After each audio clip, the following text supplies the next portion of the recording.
Esteemed panelists, ladies and gentlemen, so I would like to spend some time and talk about a concept called why it's important to virtualize a city if you want to convert it into a smart and sustainable city.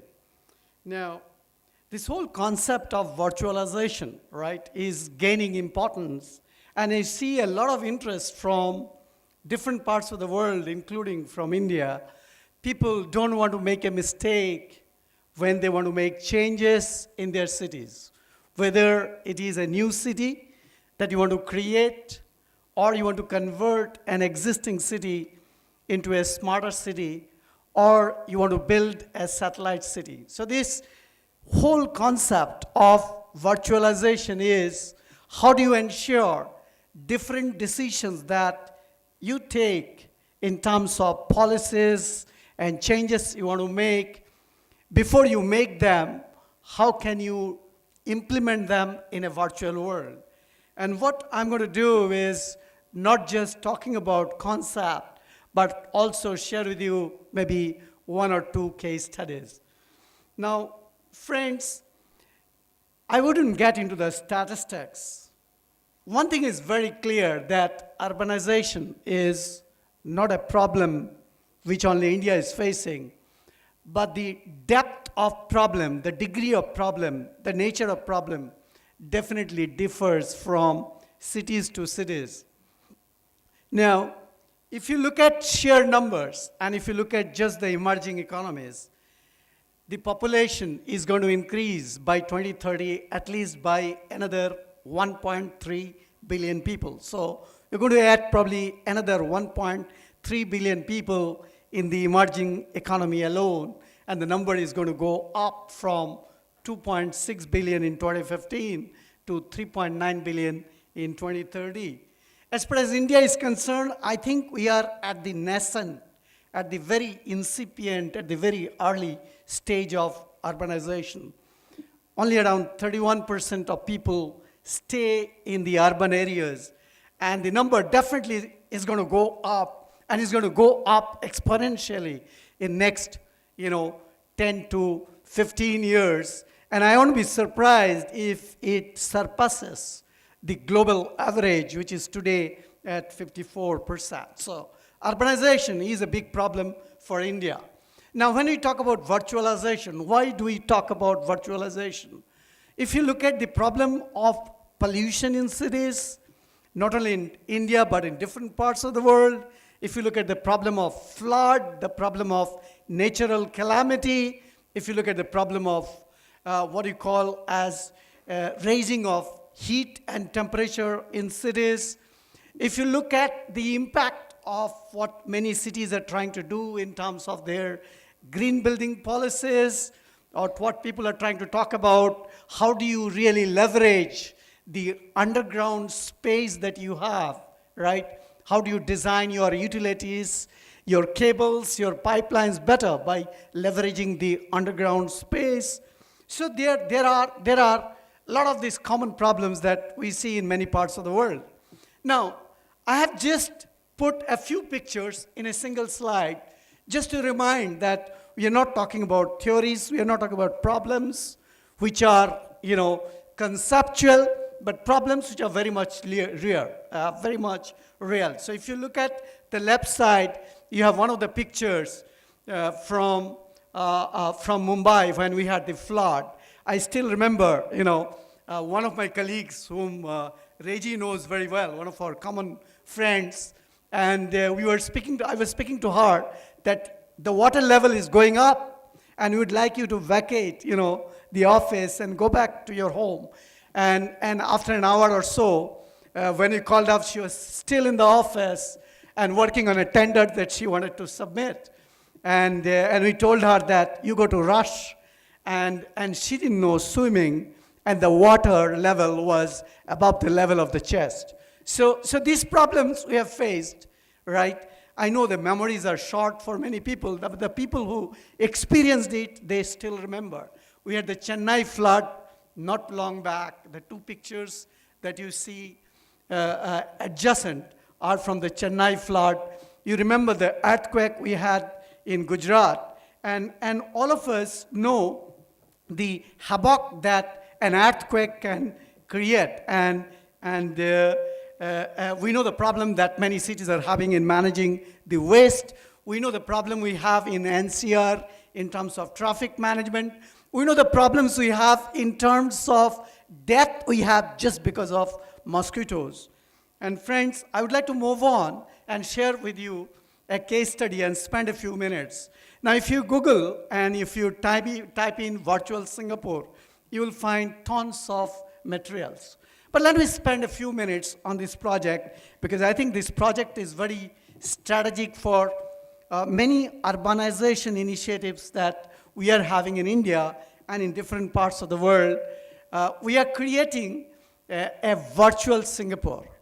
And this project is right now at a very, very advanced stage. In fact, last year in the month of July, there was this World City Conference where more than 20,000 people attended this program, and they had witnessed some of the work being done by the city of Singapore. And we are working very, very closely with the government of Singapore. And the city has a vision of converting Singapore into a vibrant international science and technology hub, right? Just before you heard about the initiative that Helsinki is talking about saving an hour a day, well, Singapore has a vision to convert it into a vibrant international science and technology hub. And what we are doing over there is creating a virtual Singapore